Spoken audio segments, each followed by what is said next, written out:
pinakamalawak na newsroom sa buong Pilipinas. Ito ang Radyo Pilipinas News Update.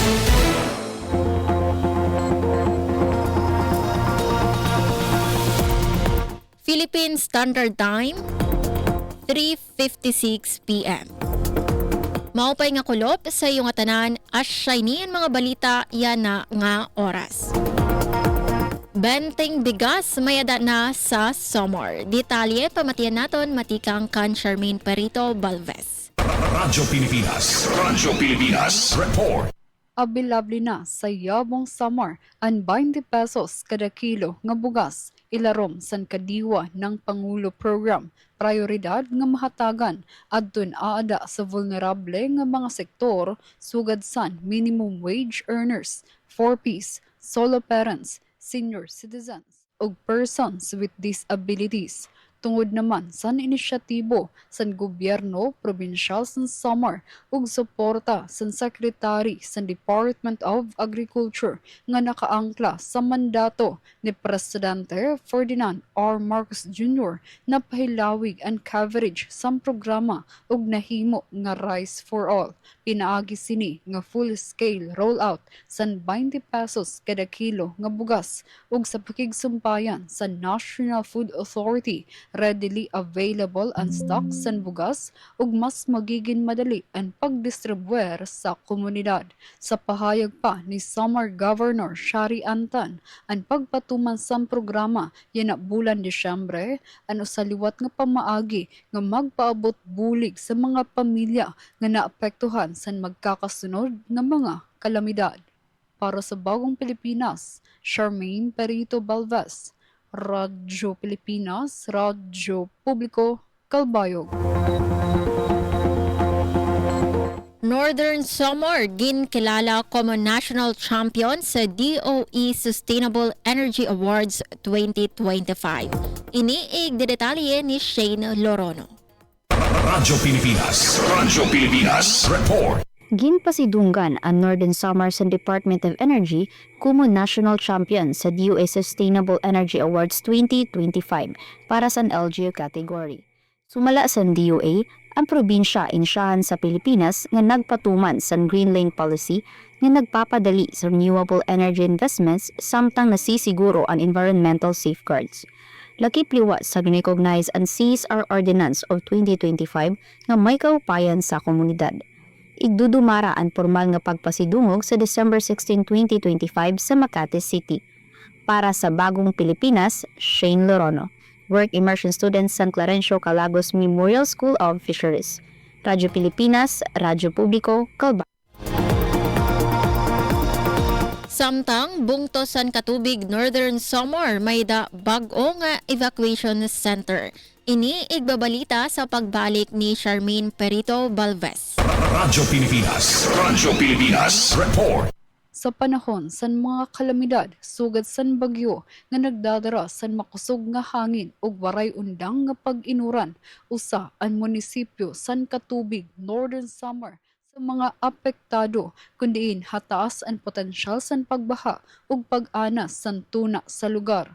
Para masigurado ang kataluwasan ug seguridad sa mga residente sa panahon sa mga emerhensya. Gintindog ang duha ka andana nga evacuation center sa Barangay Hitapian nga ginngaranan Balay Marigon. Ang pasilidad may ada mga bintana para sa ventilasyon, generator set, water tank, ug rampa para madali ang pag-access sa mga PWDs. May ada liwat malimpyo ug nakatile nga comfort room nga may ada mga shower ug toilet cubicles ug iba pa nga amenities para masigurado nga komportable ang mga evacuees durante san ira pagsirong sa evacuation center sa panahon san krisis.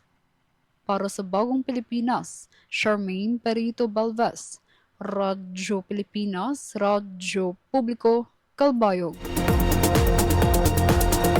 Sa dugang pa nga balita, BFP Basay nakakarawat water suction pump tikang sa munisipyo. Ini igbabalita ni Michelle Duwaso.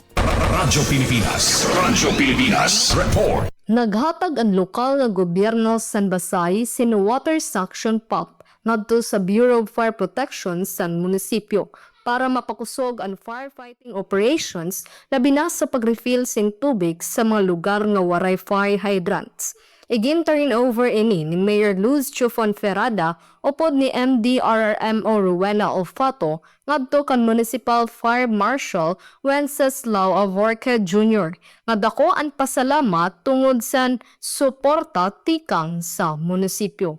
Para sa Bagong Pilipinas, ini si Michelle Duaso, Work Immersion Student San Clarencio Calagos Memorial School of Fisheries, sa ZYOG, Radyo Pilipinas sa Radyo Publiko, Calbayog. BOC Zamboanga ginkumpiska ang mga ilegal nga produkto. Detalye matikang kansam Ilagan. Radyo Pilipinas. Radyo Pilipinas. Report. Ang Bureau of Customs sa Zamboanga nagdumarasan formal nga pagpapangubos sa 281 balis nga ukay-ukay, 153 nga sako san asukar, ng 28 nga kahon san medisina nga nakumpiska tungod san paglabag sa balaod. Ini nga produkto ginlabog sa sanitary landfill sugad so, pagsunod sa Republic Act 4653 nga Republic Act 9711 nga nagpabawal sa illegal nga pag-import sa sugad nga mga items. Sumalakan Commissioner Ariel Nepomuceno, ang BOC nagbubuhat sa husto nga disposisyon agud masiguro ang proteksyon sa publiko ngan kalibutan. Para sa Bagong Pilipinas, Sam Ilagan, Work Immersion Student San Clarencio Calagos Memorial School of Fisheries, Radyo Pilipinas, Radyo Publiko, Kalupay. Sa katapusan nga balita, Presidente Marcos Jr. nagdumara san balik sigla bigay saya 2025 sa Malacanang. Ini igdetalye ni Ken Oliva. Radyo Pilipinas. Radyo Pilipinas. Report. Nagpasimaya si Presidente Ferdinand Marcos Jr. upod ang First Lady Liza Araneta Marcos nga nanira anak nga si William Vincent sa gift-giving sa Kalayaan Grounds sa Malacanang. Sobra 3,000 nga kabataan dikang sa DSWD centers ngan kabaryuhan ang nakig-upod. Samtang sobra 19,000 naman nga mga kabataan ang nakabenepisyo sa bugos nga nasod. Ginandaman Kalayaan Grounds, sugad nga fiesta zone nga may inflatable games, circus acts, kalingawan ngan pagkaon. Sa mensahe ni Presidente Marcos, ginpasabot niya nga ang kabataan na mawan pinakadako nga bahande san Pilipinas, ngan siraan rason san paningkamot san gobyerno. Ini nga programa nga nagsugod sa 2022, padayon nga ginpapahaluag kada tuig pinaagi sa DSWD ngan DepEd.